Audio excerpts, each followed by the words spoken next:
basada en una historia real.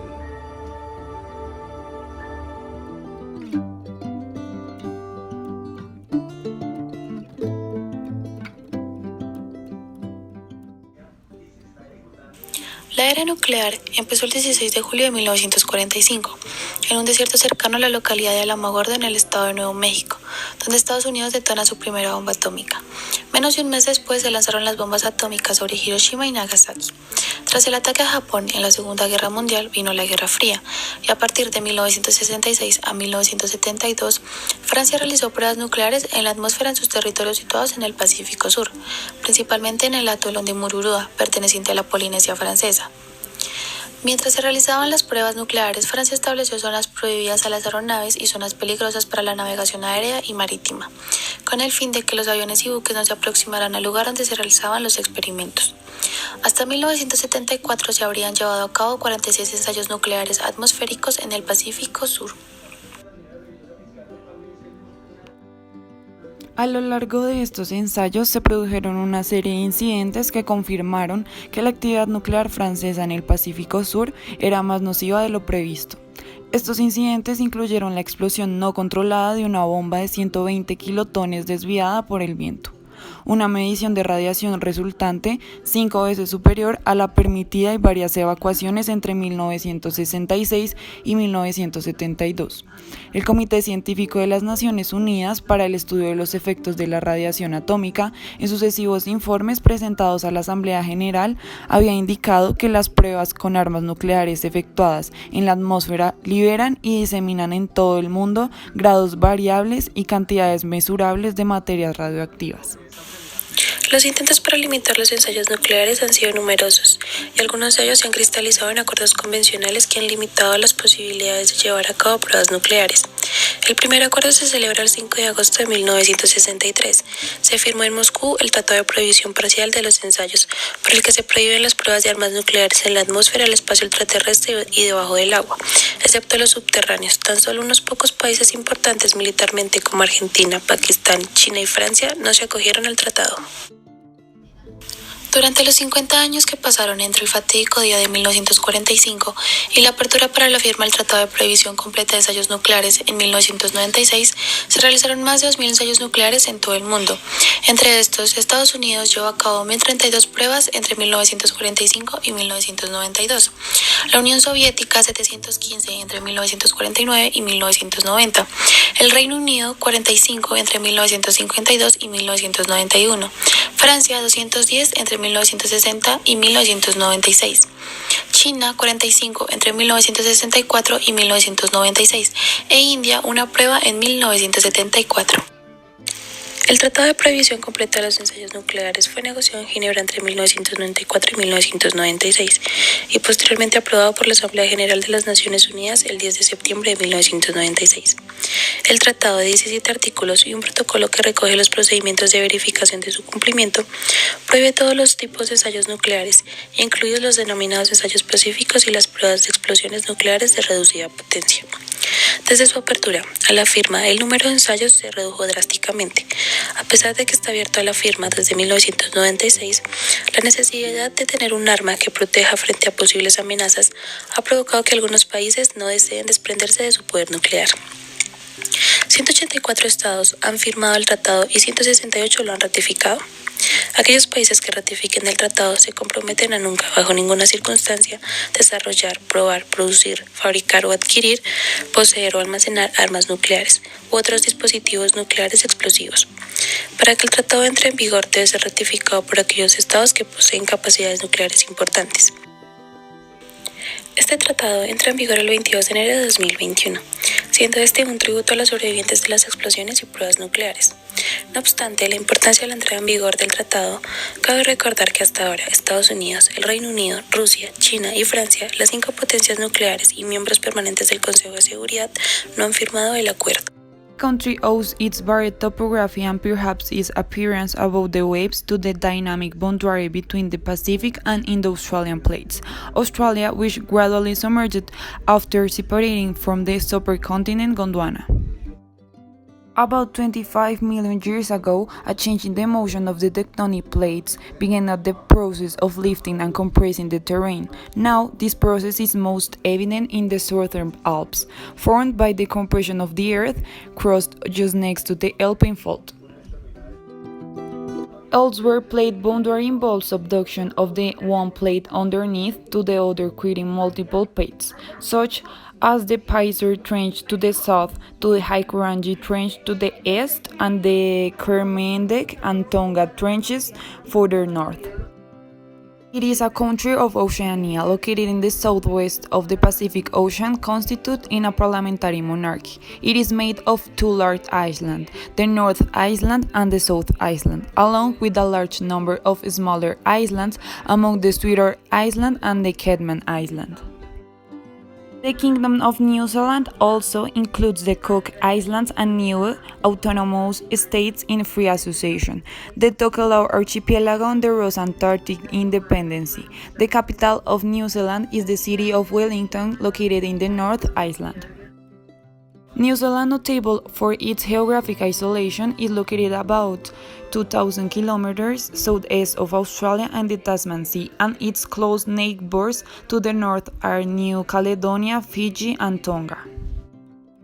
Due to this long isolation, an endemic fauna dominated by birds developed in the country, many of which became extinct after the arrival of humans, and the mammals today introduced without any control. Most of the New Zealand population is of European descent. Ingenious Maori and the largest minority. Asians and Polynesians are also significant minorities, especially in urban areas. Although it has three official languages, by far the most widely spoken English. Una providencia es el instrumento que se utiliza para dar continuidad a un trámite o para resolverlo. Se pronuncian y deciden sobre cada aspecto del juicio. Mediante ellas, las partes procesales tienen conocimiento de las decisiones que van adoptando en el manejo de la causa.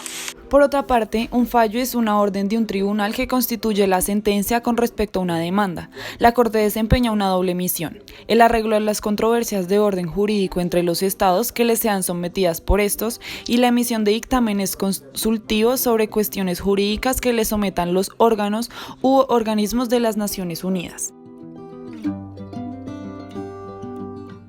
¿Qué es un ensayo nuclear? Es la detonación de un arma nuclear con fines experimentales o de desarrollo de armamento. Las pruebas nucleares se clasifican como atmosféricas cuando la explosión tiene lugar dentro de la atmósfera, estratosféricas en las que el arma nuclear usualmente es transportada en un cohete fuera de la atmósfera, subterráneas y submarinas. Las atmosféricas producen una contaminación mayor, mientras que en los otros tipos la lluvia radioactiva es más limitada. Las pruebas exoatmosféricas pueden generar un pulso electromagnético. Asimismo, las pruebas nucleares pueden realizarse mediante lanzamientos desde aeronaves o bien situando el arma nuclear en la cima de una torre. Las explosiones nucleares producen diversos tipos de efectos tremendamente destructivos en todos los aspectos. Se distinguen en dos categorías: efectos inmediatos o primarios y efectos atrasados o secundarios. Entre los inmediatos estarían la onda expansiva, el pulso del calor, la radiación ionizante y el pulso electromagnético. En el grupo de los retardados estarían los efectos sobre el clima, el medio ambiente, así como el daño generalizado a las infraestructuras básicas para el sustento humano. Por ejemplo, la radiación disminuye las defensas del organismo y a su vez agudiza la posibilidad de infección de las heridas causadas por la explosión, aumentando así la mortalidad. Es precisamente esa multitud de efectos y sinergias lo que hace de las armas nucleares las más destructivas que existen. Nueva Zelanda se ve perjudicada por parte de los ensayos nucleares realizados por Francia, teniendo en cuenta que el lugar utilizado para dichas explosiones nucleares era principalmente el atolón de Mururoa, situado a unos 6.000 kilómetros del continente australiano, a unos 4.600 kilómetros de Nueva Zelanda y a tan solo 1.950 kilómetros de las Islas Cook, Estado Libre Asociado de Nueva Zelanda. Dichas pruebas atmosféricas habían provocado la presencia de sustancias radioactivas en sus territorios y por lo tanto estas pruebas nucleares realizadas por parte de Francia eran consideradas contrarias al derecho internacional. Es por esta razón que el 14 de mayo de 1973, Nueva Zelanda decide interponer una solicitud de medidas provisionales ante la CIJ solicitando que Francia se abstuviera de llevar a cabo nuevos ensayos nucleares que producían lluvias radioactivas.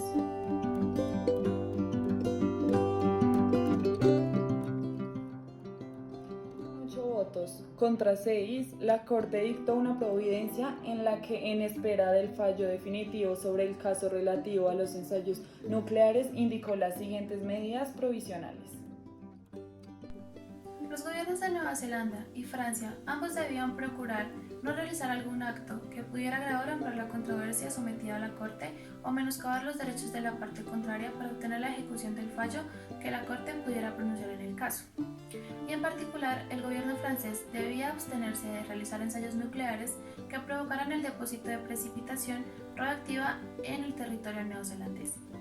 La Corte indicó medidas provisionales sobre la base del artículo 41 de este estatuto, teniendo en cuenta las siguientes consideraciones.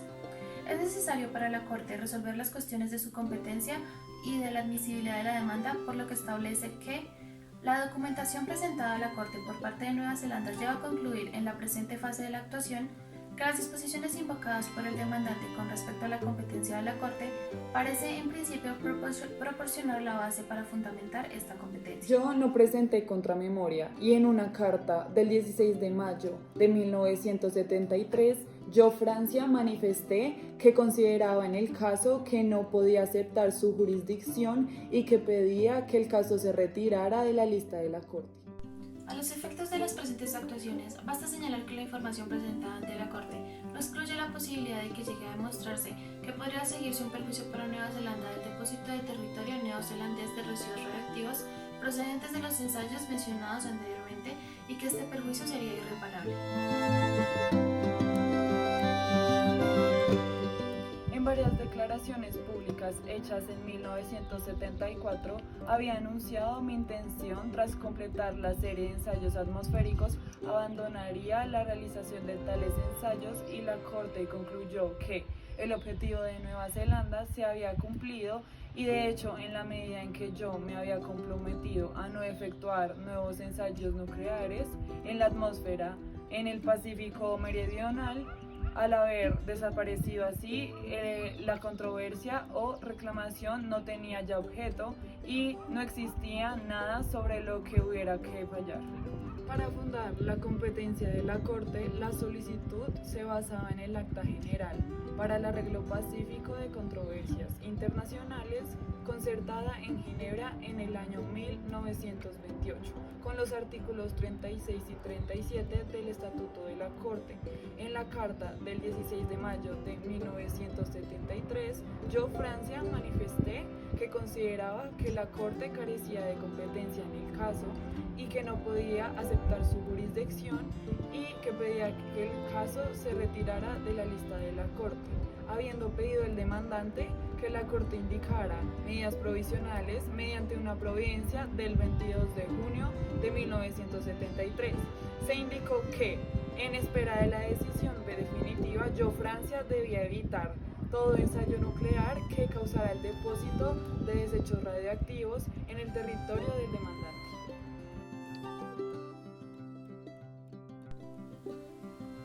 En varias comunicaciones, yo como representante de Nueva Zelanda le informé a la Corte de que se habían efectuado nuevas series de ensayos atmosféricos en julio y agosto de 1973 y de junio a septiembre de 1974. En la misma providencia del 22 de junio de 1973, la Corte consideró que era necesario comenzar por resolver las cuestiones de su competencia y de la admisibilidad de la demanda. Decidió que las actuaciones versaban en primer lugar sobre estas cuestiones. Presenté una memoria, así como mis argumentos, en las vistas públicas y alegaba que la Corte era competente y que la demanda era admisible. Es esencial para la Corte considerar si el demandante pide un fallo en el que se declare la relación jurídica entre las partes o un fallo que requiera a una de ellas que adopte o se abstenga de adoptar ciertas medidas.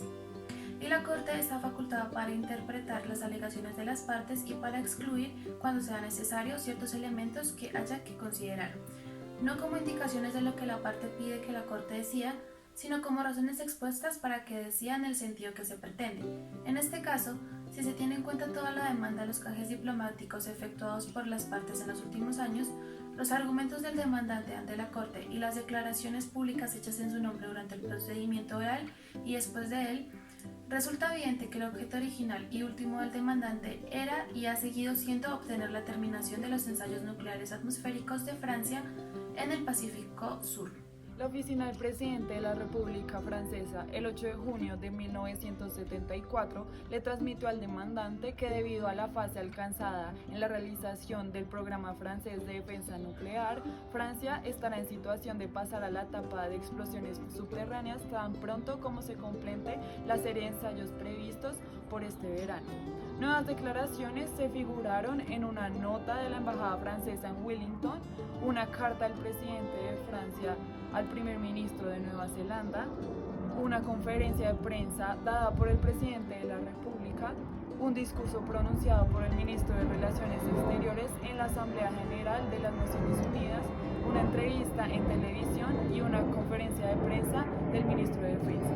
La Corte considerará que esas declaraciones transmiten el anuncio de Francia de su intención de cesar la realización de ensayos nucleares atmosféricos tras la conclusión de la serie de 1974. En la naturaleza jurídica y alcance de las declaraciones francesas, se reconoce en general que las declaraciones hechas mediante actos unilaterales respecto a situaciones jurídicas o de hecho pueden tener el efecto de crear obligaciones jurídicas. El carácter obligatorio del compromiso resulta de los términos del acto y se basa en la buena fe. Y pues, los estados interesados tienen derecho a exigir que la obligación se respete. Francia ha transmitido al mundo en general, incluido al demandante, la intención de terminar efectivamente mis ensayos atmosféricos. Yo tenía que asumir que otros estados tomaron nota de esas declaraciones y confiaron en que fueran efectivas.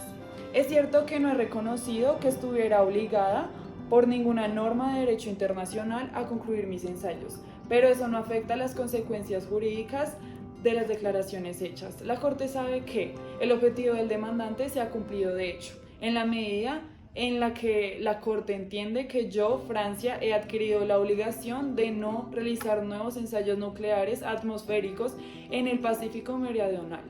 La Corte concluye que yo he asumido una obligación respecto a la cesación efectiva de los ensayos y como tribunal tiene que resolver controversias existentes entre estados. Esas controversias deben seguir existiendo en el momento en que la Corte adopte su decisión y en el presente caso, al haber desaparecido la controversia, la demanda ya no tiene objeto y no hay nada sobre lo que fallar. Una vez que la Corte ha concluido que un Estado ha adquirido un compromiso respecto a sus comportamientos futuros, no le incumbe considerar las posibilidades de que no la cumpla. Sin embargo, si la base del fallo resulta afectada, el demandante podría pedir un examen de la situación de conformidad con las disposiciones del Estatuto, por las razones mencionadas. La Corte resuelve que la demanda no tiene ya objeto y que por consiguiente no está obligada a fallar al respecto.